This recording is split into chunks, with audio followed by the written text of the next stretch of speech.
So we're here with Mason. Mason, you're the new lightweight champion at Cage Warriors. How are you feeling, man? Good, bit bored. Obviously, I'm training as much as possible, getting in my walks. I literally just walked in back to the door. A little bit of like cardio. I got keys to the boxing gym, so I've been boxing a lot, and just me on my own. I got a good weight set up in the house, so I've been lifting a lot, and I've started back running this week. So as much as I can, obviously in the periods, staying away from people is the main thing, and staying healthy. So it's just all about eating right and staying active and keeping positive and just wait for him to give me the green light. So I can go another opponent and go 10-0. Mm-hmm.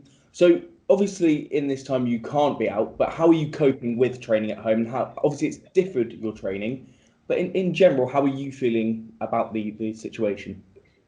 So I just sort of see this as a rest period. My last couple of years have been really hectic. So it would have been nice to be able to train, obviously without the intention of being in fight camp, just being able to train, just to learn and sort of try and increase my game. I always like to try and stay consistently training and make sure I'm training constantly so that I don't really ever start to go backwards. So all I'm doing at the moment is just making sure I'm maintaining stuff. So I'm in the boxing gym on my own. So I don't have my coach who taught me all the time, tell me what I need to be doing. My kicking coach he's done as much of me as he can. He's just sort of giving me tips and stuff on what I should be doing, and he's managed to help out a lot. But there's only so much we can do, obviously, without doing contact. I can't spar, and my jiu-jitsu is completely knackered at the minute. Like, no one's allowed to do any jiu-jitsu because no one can touch, no gyms are open. So it's a weird situation, but my body's nearly completely rested now. After the last fight I went in, and for a change, I didn't have a single injury. Everything felt good. After the fight, I had a little niggle in my knuckle, which was something I did before the fight, and then it was fine. And then after the fight, I think it was about a week after, it started aching again, and I had a little bit of swelling in the joint. So I started and maintained it, and it's gone back to normal. So it's weird stuff. I'm injury-free. I'm ready to obviously to get back training. My weight's fine. It's not really anywhere scary. I'm really put on much fat. I still eat healthy. I still train a lot, like I said. I've been doing a lot of walks twice a day. So I'm staying active. I'm doing as much as I can. And it's just waiting, like I said, for obviously for all this to be over, and we can get back to full-time training and do what I do best, which is dismantling people. Definitely. Well, last time around, you went and won the belt. So at Cage Warriors 113, you won the lightweight belt. How did it feel to finally get the belt around you? Well, that was the thing. When you watch the video, I don't look that happy when he's wrapping the belt around my waist, but it was more so because you have to try and I'm always constantly thinking of what I should be saying, what I should be doing, and making sure that I'm doing the right things to obviously grow myself as a fighter and make sure I'm doing everything I possibly can. So it was a weird atmosphere because I didn't know how I should celebrate because there's no fans there. Straight after the fight, that's why I jumped into my coaches, because you see me sort of walk across a bit. And I'm just thinking in my head, right, what am I going to do now? Because normally I like to celebrate with my fans and try and get out there and sort of. So my coaches, they got mental. So I went and jumped in with them. And then afterwards, I'm just sort of thinking about what I wanted to say. Mainly because, like I said, my friend, he's still not very well. So I want to make sure I had the name of everything that was going on with him and made sure I give him a shout out. And then trying to think of what I plan on saying afterwards after I won. So I was trying to get that in place, and then obviously we didn't do the interview after the fight in the ring. We did it 2 seconds later. They did it. They pulled me aside and did another one live on TV. Then so yeah, I managed to get it in, and then in the post fight, I sort of mentioned my buddy and said about how much we missed having him there and everything I said. So it was just sort of like trying to get everything in. But after that, it was just a sort of snowball. Like, it still doesn't feel real, mainly because I've obviously been stuck in the house and I've been meeting people and been able to get back to the gym. So I think getting back to the gym would have made everything sort of sink into place, because then we would have started targeting different people and seeing who, and speaking to my manager about who was next, and obviously looking for a big fish to fight. And it's a weird situation at the moment. I know it's weird for everyone, and I know I said that a lot so far, but it's just no one really knows where they are. Everyone's sort of in an idle place, and it's just sort of like everyone's floating around. No one really knows what's happening. Everyone's trying to do as much as possible, but everyone's sort of in the same circumstance. So it's a difficult place, and we don't really know. Like I said, no one really knows. So it's confusing, but I was ecstatic, like straight away as soon as I finished in the cage. They took me outside, did a little short interview. Then I was escorted to the doctor with my coaches. The doctor did a short medical. Obviously, I didn't have no injuries, so it was a quick one. They signed my sheet.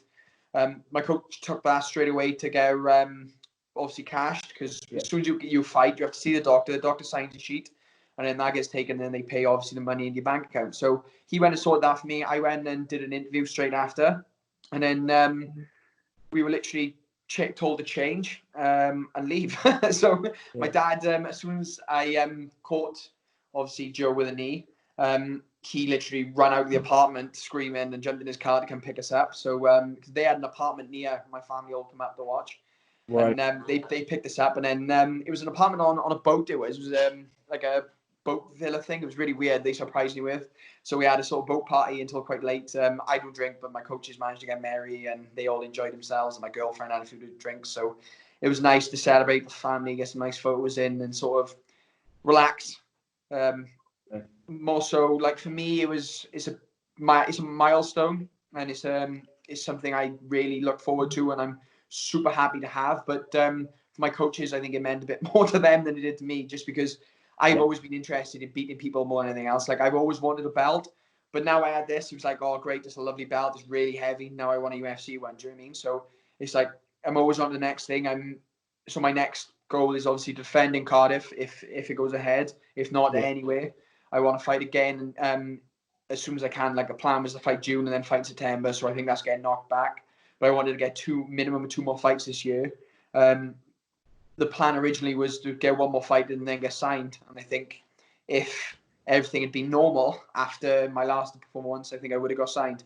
But it's not. I can't see myself getting signed until next year, and late next year. So I'm not in a rush. I'm happy to defend. Even if I didn't get signed, I was happy to defend. So I get a bit more time to build my record up a bit more. And then I think I'm definitely on the radar. So another big win, especially against UFC vet, then I could be looking to get signed then. But I'm just happy to keep fighting. As long as I keep fighting and keep getting experience, keep building my career, I'm happy to keep doing as I'm doing. And then when I'm ready to go and UFC are happy to have me, I'll go in there and start destroying their fighters. Sure. So we'll talk a little bit about what's next in a second. But when you found out that Cage Warriors 113 was going ahead, and obviously there'd be no fans, etc., how did you feel personally about that? Obviously, this is the night that you're hoping to go win the title, which you did.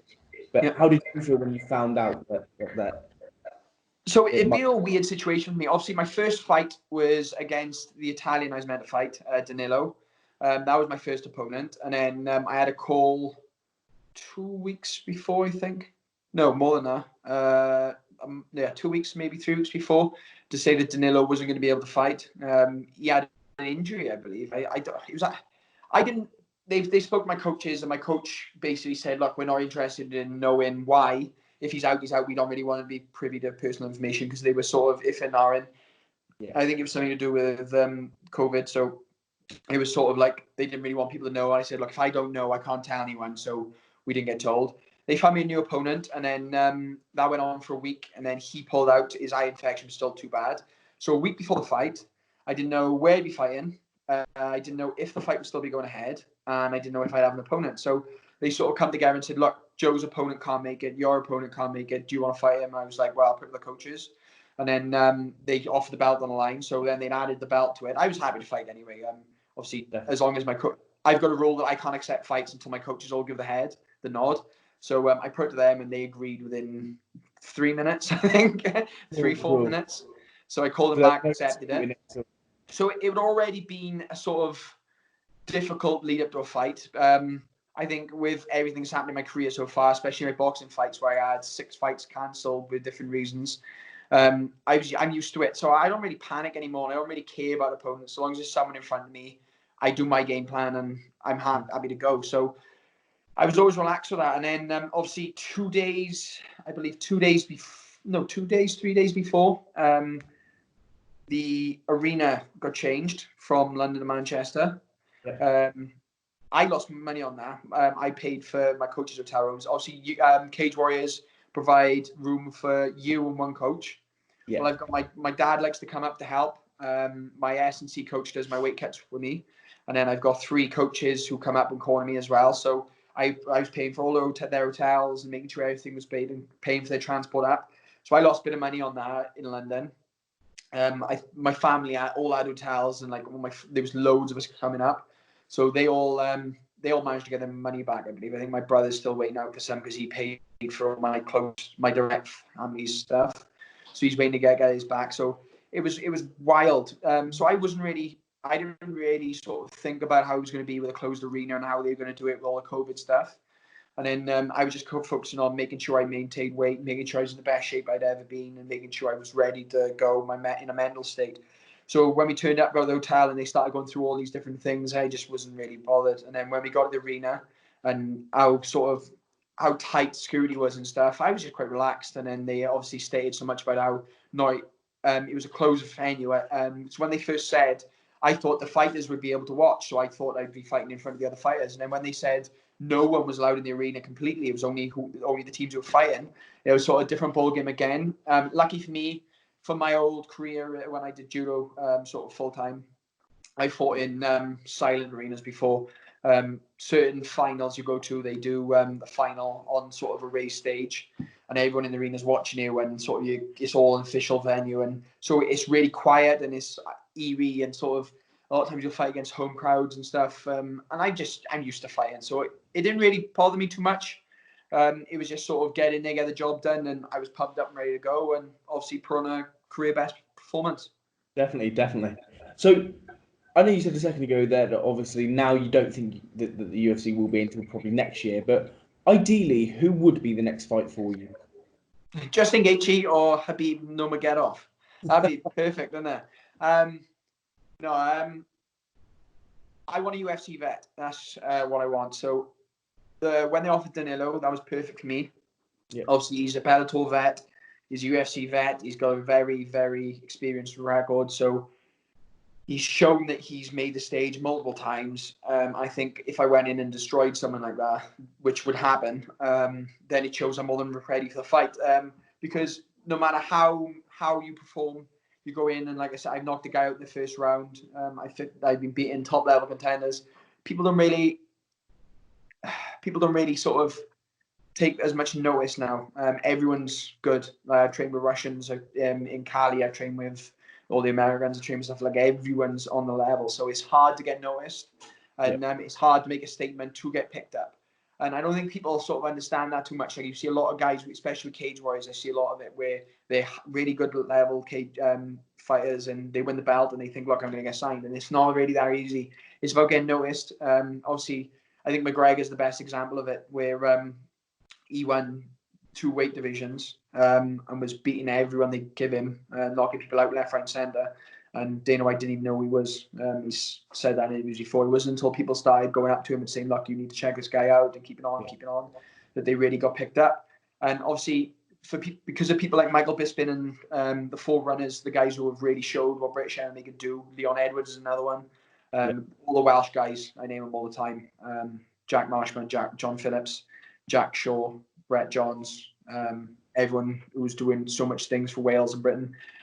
They're the reason that they're taking more notice of UK guys and signing more guys. But there's that many people being signed in UFC at the moment. I just can't see myself being picked up yet. So a UFC vet would be perfect. But obviously, if they offer me a Cage Warriors guy and say, look, you need to fight this guy, I just sign my name. Definitely. So would you consider going up or down in weight at all to get another belt?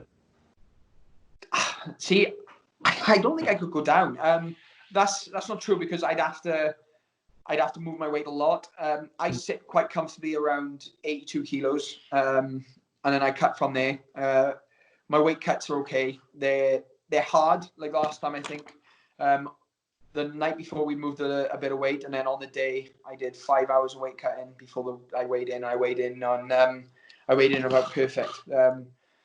I weighed in smack on. My weight was slightly different on their scales, but their scales was different than mine. My scales were dead on, and they said I was smack on. So I'm not really going to go into that, but I knew I was dead on my weight. So moving down a weight division, I'd be one of the things I think you can't fail weight if you go down and fight for a title. So it'd be one of the things I'd have to test for it, and I'd have to change my body composition a little bit and lose some weight and sort of trim up. And I think at the minute, leading up in my fights, I run 3 times a week. Consistently, I run about 8 to 10 Ks. So I'd have to increase that to about 15 kilometers, really crash my calories down, and I'd really have to shred up. And I think it would just take too much out of me recovery wise. As to moving up, I'm not really interested. I'm not really as big as I want to be in the lightweight division yet. I think I can get bigger. So moving up another weight division would be a mistake. I think I'd be fine. Obviously, I train with welterweights. I know I can handle it. But moving up weight would be just as hard as going down, I think. Obviously, gaining weight for me is not easy. I'm still sort of developing in size and getting to the size I want to be. So moving up would be just as difficult as going down. Definitely. Yeah. That all makes sense. Sometimes, obviously, people kind of introduce this idea of going up to different weights and conquering different divisions. But I think sometimes it is good to see someone just defending in the division they're in and where they are kind of best fitted. So for you next, regardless of what it is you would like to defend the belt. Oh yeah, definitely. Like I want to fight. I don't want to be one of those guys who's holding out and saying, "Look, I want to go to UFC." I'm just here to fight. It doesn't matter who, where they are. I'm just here to fight. Dan Hardy said it best. So Dan Hardy turned up to his title fight with the UFC contract in hand, and they said, "Well, why are you fighting if you signed a UFC contract?" And he said, "If I can't beat guys at European level at Cage Warriors, then what am I doing going to UFC? I don't deserve to be there." So if I'm worried about someone in Cage Warriors, why am I going to UFC? Because I'm not the type of person who's going to go just to get a tracksuit and be, I was in UFC and brag to people. I'm going there to win everything, to destroy everyone, and to do it in style. So I don't want to be a person who's remembered for going in and dropping back out. I want to be in there making a statement and beating everyone they put in front of me in some style. So I'm just going to keep fighting, keep developing, keep getting better, keep training with the best guys I can, and keep improving. And I've always been open to train with anyone. I've always had an open door policy in the gyms I go to, which is anyone wants to train, they can. And I'm always happy to train with the best and just keep improving. Yeah. So down the line, when the UFC inevitably come in for you, who do you think in the Cage Warriors lightweight division there could fill your position? That is a good question. I think it depends on a time frame. Obviously, I beat Desme. Desme, since I beat him, won 2 crazy good fights. He obviously knocked the one out and submitted the other one, which were 2 prospects.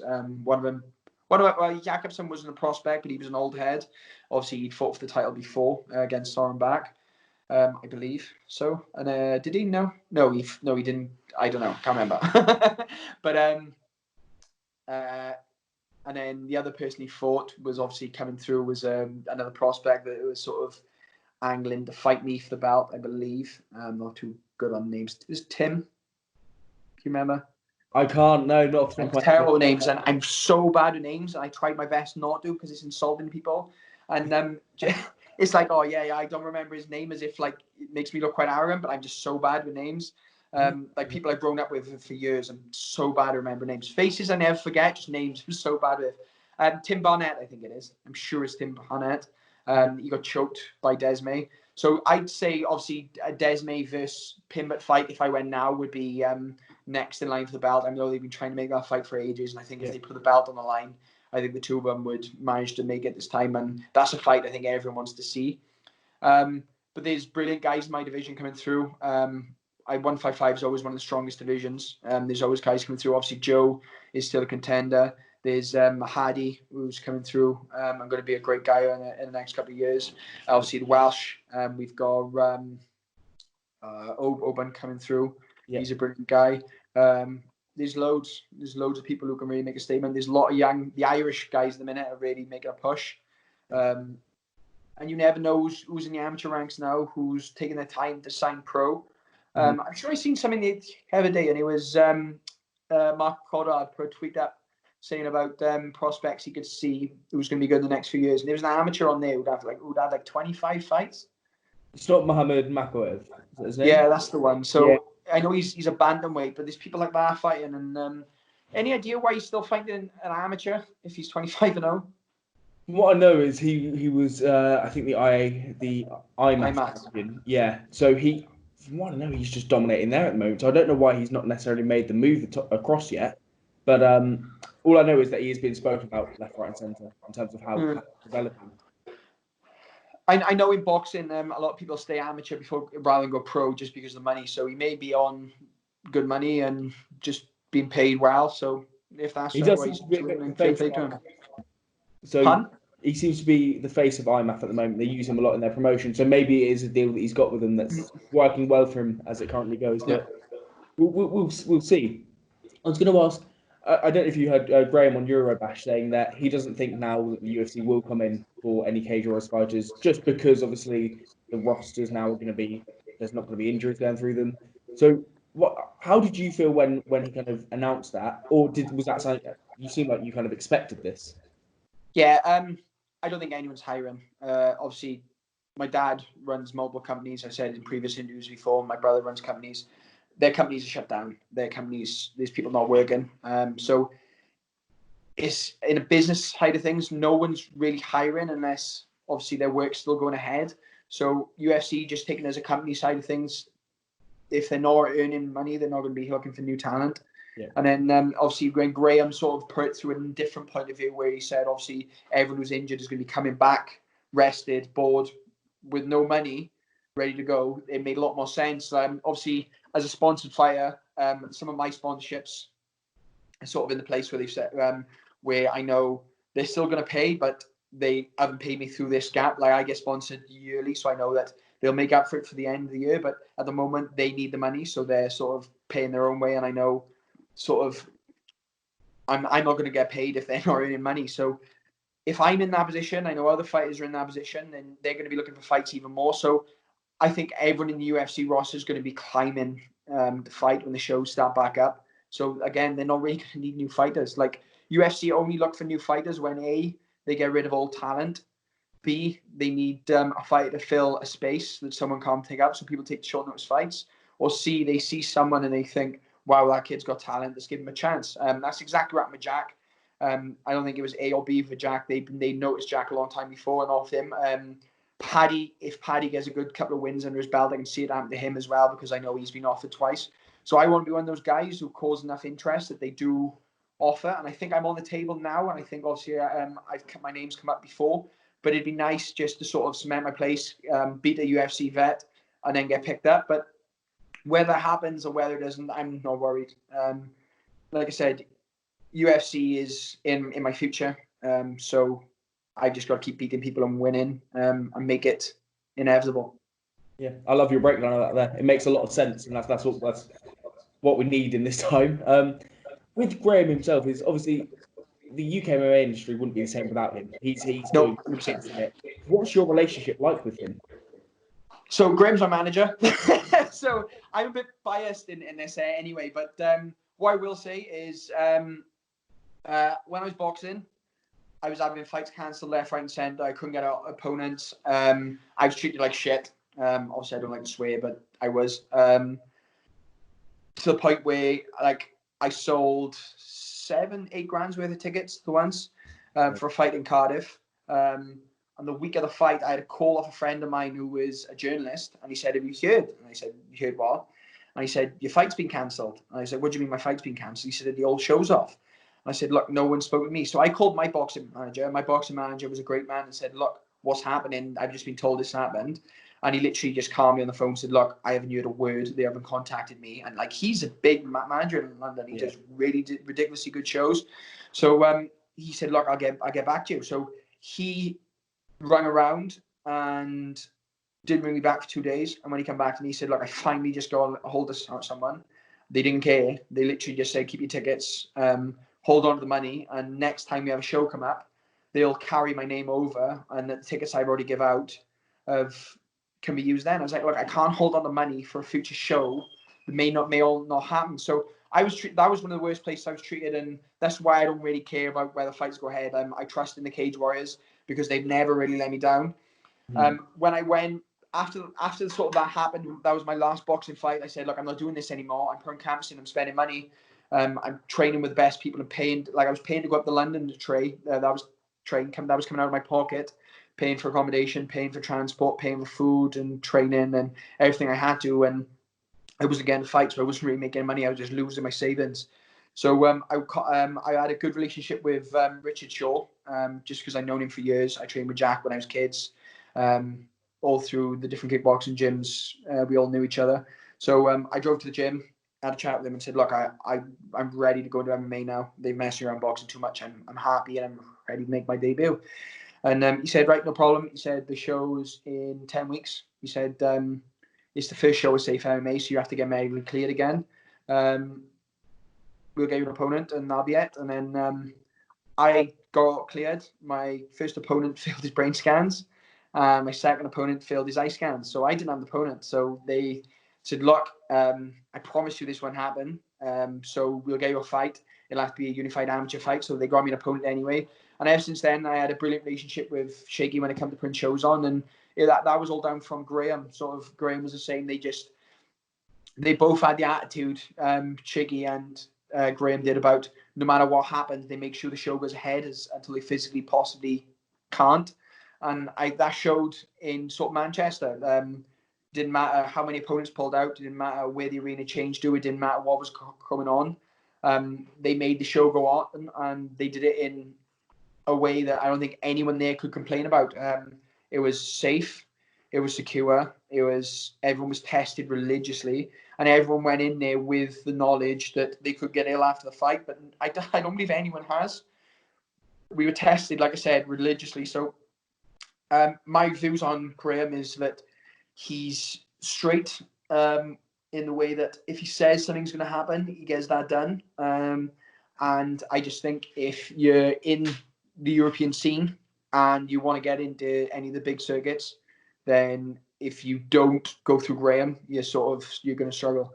I know another one of my friends, Nad, he sort of had a bit of a rough relationship with Graham, with winning the belt and then obviously not defending, and they had a bit of obviously it's not my business, but they had a bit of a disagreement. And I know for a fact that the reason Nad actually finally got signed was because of Graham. So even though they had the disagreement, it was mutually beneficial for Graham to get Nad signed, because Nad signing would mean he'd vacate the belt and they wouldn't be in disagreement anymore, and Graham would sort of clear him out of Cage Warriors. But the reason he got into UFC, obviously talent notwithstanding, because Nad was destined for UFC, and I think he's shown time and time again he's more than good enough to be there. Like the performances the guys put on,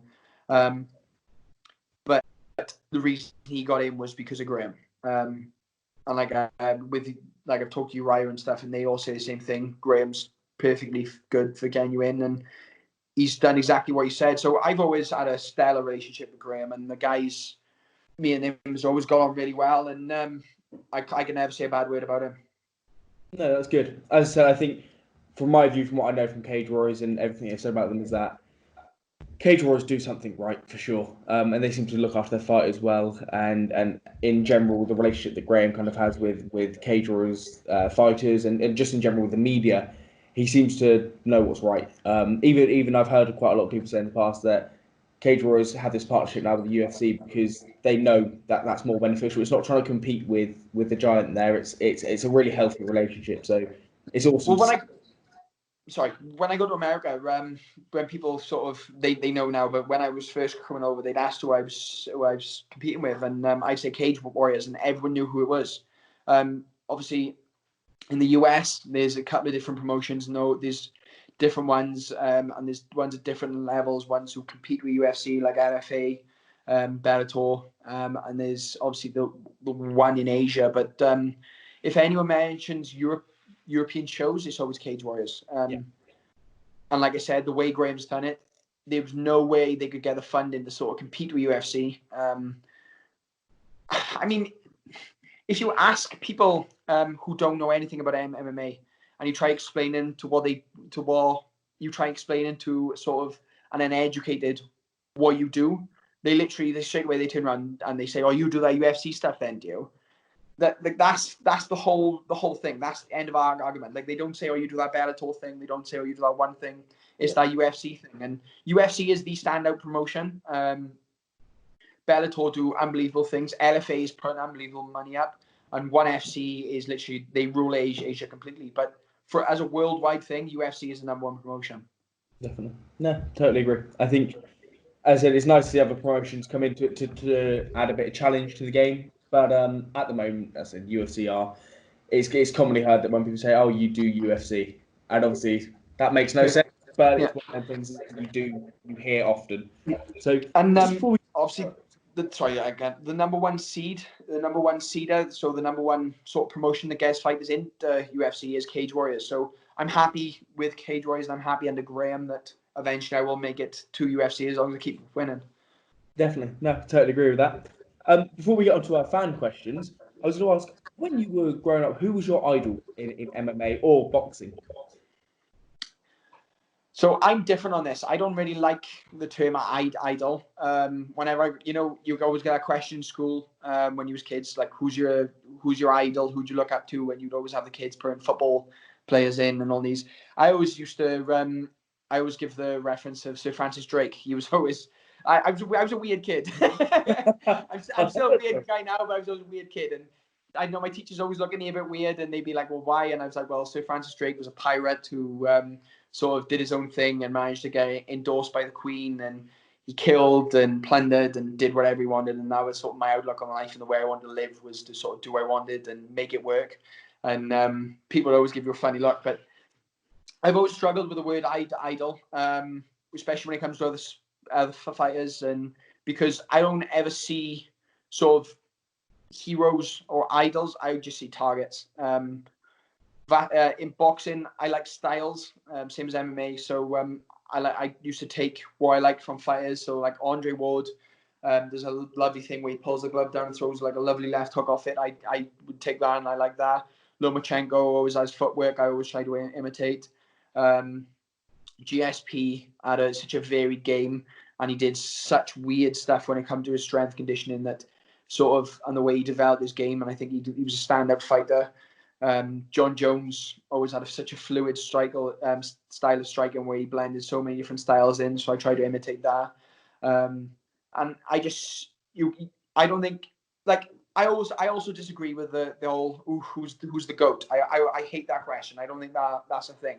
I always see it as who's the greatest of the generation, and I think a generation in UFC is every 10 years because I think it changes even shorter now. I think it could be every 2-3 years, but it was always used to be every 10, every 5 years, and there's a new Sandal on fire. So as you go through, sort of like GSP, it was Matt Hughes, it was all these guys, the Conor McGregors, whether you hate him or love him, he still made and developed the game.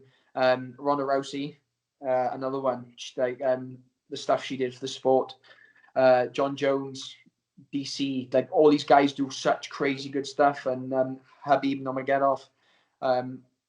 So I don't really see idols. I just see targets, and I see styles I like, and the way people kick, and the way people wrestle, and the way people strike, and I like to pull people apart and break people down, and obviously figure out how I beat them if I had to fight them. So I can't really answer that question. I just say that I'm a fan of styles. Yeah.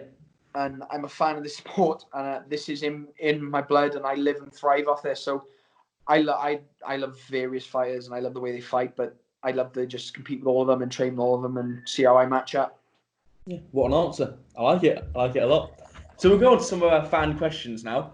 So these are the ones you just put on any social media or anything like that, and people kind of responded to specifically just for yourself. So the first one I got was from Jacob Chorley. So Jacob, I just want to give a little shout out to help set up this interview there. So I want to say thank you to him, and obviously I know you two are in contact, so hopefully that's something that he can have something quite interesting. But his question was, so if you got a call from the UFC, like now, would you take it, or would you rather defend your belt? Oh, at the minute in time, I take it more so because I'm not really in a place where I'd want to be sort of turn it down because I mean I'll get another offer for a year or 2 years. So I'd have to take it now. If you'd asked me before I fought for the belt, it would have been a different question again. Like I had that question before I fought Joe, because obviously my fight was meant to be against the Italian Danilo. So I wasn't fighting for the belt, and if they'd asked me then, I probably would have questioned it a little bit because I've always wanted a belt. Now I've got the Cage Warriors belt, I'm ready to go. Obviously, I'd love to defend the title first, but as long as I get a fight in the highest caliber opponents I can, then that's what I'm going to do. So if they offered it, I take it, but otherwise, I'm happy to fight.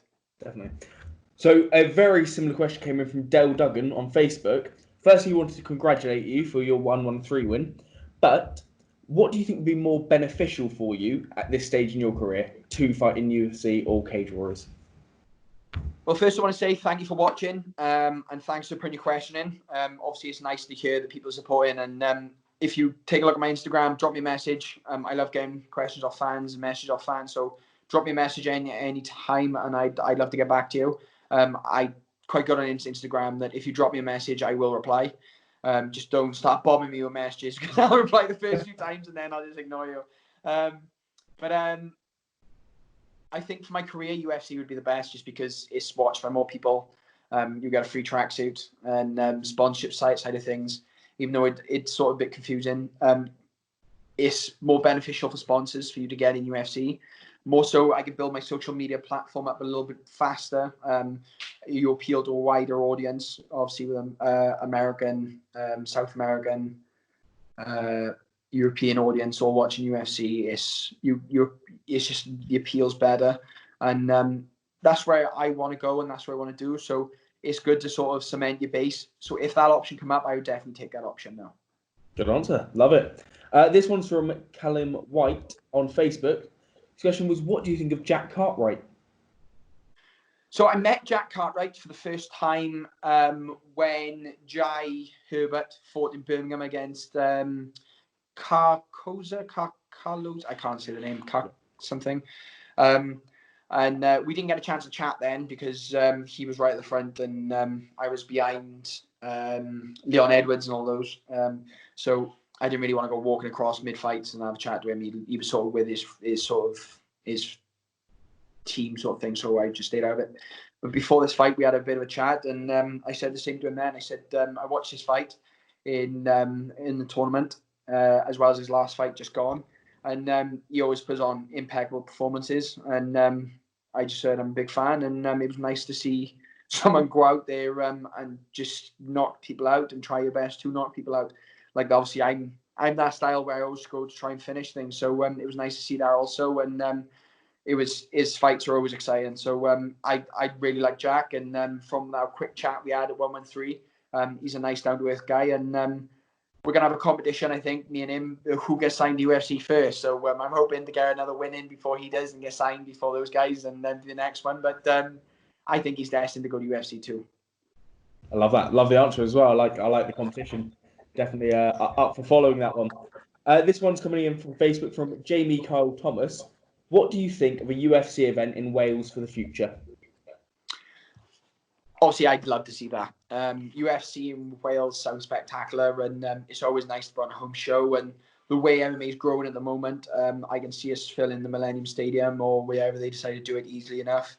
I just think they're going to need a UFC champion first. So I'm more than happy to spend the next 3-4 years knocking people out in UFC, getting that strap, and sort of putting a home show on. But until that time comes, there's places I want to compete. There's Vegas, there's New York, there's Japan. Like, I'm a guy who wants to see the world and compete all over the world. So a home show sounds spectacular, but I'd love to fight abroad first. Like, I spent my time fighting in Wales, and I'd love to fight. I never understand this when you see fighters who they sort of they sign UFC and the first thing they say is they want to fight on a British show. Also, I understand they get paid a little bit more. They don't get taxed as heavy, but I want to get out there. Do you know what I mean? I want to be fighting in places like Vegas, in places like Japan, in places where you get to see a bit more of the world. You know, you don't spend a lot of time there, but you're fighting away from home, and they're the things I want to do, and that's where I want to sort of get put on my record. And I think next couple of years, I'm going to start knocking those places off the map. Definitely. Love that. Final question came from Twitter from Stephen Gifford. Who kicks better, yourself or your girlfriend? So Giff is my Thai coach. Yeah. He's also my girlfriend's come back out of Taekwondo into Thai boxing. So my girlfriend is as a background in Olympic style Taekwondo. She's got a Commonwealth Games bronze medal and won a medal. I can't remember what medal she won. I think it was a gold in an Olympic qualifying event. before she moved back from Nottingham and sort of had a disagreement with Team GB. So she kicks spectacularly well. If you watch my last fight, you can see I don't 100% kick all that well yet. I'm not quite up to scratch on her level yet, but I'm trying. Do you know what I mean? So I'm improving all the time. I work weekly with kicking coaches, and she helps as much as possible. And I work with my Thai coach. But at this time, she is a better kicker than me. But fantastically, she doesn't know how to do any jiu-jitsu. So whenever she gets a bit lippy, I just take her down and tie her in a knot. So I'm still the hard man in the relationship. Do you know what I mean? Otherwise, she'd be kicking lumps on me because she's kicked me before. Yeah, we not so much in sparring because she's nice, but we did a training session before, and she had me put on the dobak, not the dobak, that's the suit. It's the body armor piece. If anyone from Taekwondo is watching, I apologize. I can't get the sort of terminology right, but she had me put the body armor on, and I had a shield as well. She kicked me through there, and completely my arm went completely black, where she stabbed me through it with a side kick. So I'm not interested in getting kicked by Taekwondo fighters. So I'm quite glad if any of you want to fight, I'll just take you straight down and drop elbows on you. So there's no problem there. I love it. No, that's great. So that's all of our fan questions. Now we're going to move on to our quiz now. So we're going to plan to start doing a quiz each week where we just try and have a little bit of fun and see who can get in leadership. But the benefit is you're going to be our first person. So at least you're going to be first at one point in this. So, what I will say before you start is if I get the names wrong or I do really, really bad at this quiz, it doesn't mean your quiz sucks. It just means I'm so bad when it comes to things like this. So I'm going to try my best. I'm really looking forward to it because I love quizzes, but it's not going to go that well. What I've tried to do, I know you said to me that you're not great with quizzes, so I've tried to make this one where you definitely get some answers in it. I sound thick now, but we've been doing quizzes the last couple of weeks with my friends, obviously where everyone's in lockdown, so we're doing quizzes, and I would think we've done 11 quizzes, and I've lost every time to one of the boys. I've come like second. There is like 8 of us doing it at a time, so I've always come like the top 3, but I haven't won one yet. So I'm hoping this time I can get a few good questions in. Definitely. Well, we'll try and have a go. Here we go. Timer from 90 seconds. I'll read the question, and then we'll keep going from there. Yeah. Yep. So the timer starts now. Question number 1: who is accredited as the founder of Cage Warriors? Graham Boylan? Nope, it's Dougie Truman. Number 2: what is the current UFC lightweight champion Khabib Nurmagomedov's MMA record? 25-0. No, 28-0. 28-0. Oh, we might give you a point for that one. Who is the current Cage Warriors lightweight champion? Mason Jones. That is indeed. What is the name of Conor McGregor's whiskey brand? Notorious. No. I don't know this. Pass. Proper 12. Proper 12. Oh my God, stupid. Who famously won the tournament at UFC 1? Pass. Royce Gracie. Number 6: who is the brother of Ken Shamrock? Pass. Frank Shamrock. Whose nickname was the Iceman? Chuck Liddell. Chuck Liddell. Who was your first professional MMA fight against? Sean Luther. Yes, indeed. Who was the first woman to sign and fight in the UFC? Ronda Rousey. Indeed. Who was Ronda's first title defense against? I watched a documentary the other day. She broke the girl's arm. What's her name? Pass. Liz Carmouche. Number 11. Who holds the most UFC wins in history? Habib? UFC wins. No, wait. UFC wins. GSP. No, that's the time right, but it was Donald Cerrone. Is it really? It is indeed, yeah. I believe he surpassed it last time around, so let me just turn off that timer. So what was that, 3 or 4 out of like 90? Double check that there. I'll give you Khabib's because you came from it there. It was 28, no, I just got carried away. 3, I think 4. You got 4. 4 out of 11. 4 out of 11. It's not awful. It's as I said, I tried to put some easy ones in there for you, so you might stay at the leader for a while. Do you know Ronda Rousey was the first fighter as well to be given the UFC title before she actually fought? Yeah. I said then brilliant. That's her first title defense against Carmouche. So well, yeah, it's good. Mason, it's been really good fun, mate. I'll let you know when anything goes up online. But thank you so much for doing this. If was there anything you want to put out there for the fans still? Yeah, big shout out to my sponsors for first thing. Everyone obviously who supported. I know it's hard times at the moment, but my sponsors still supporting as much as they can.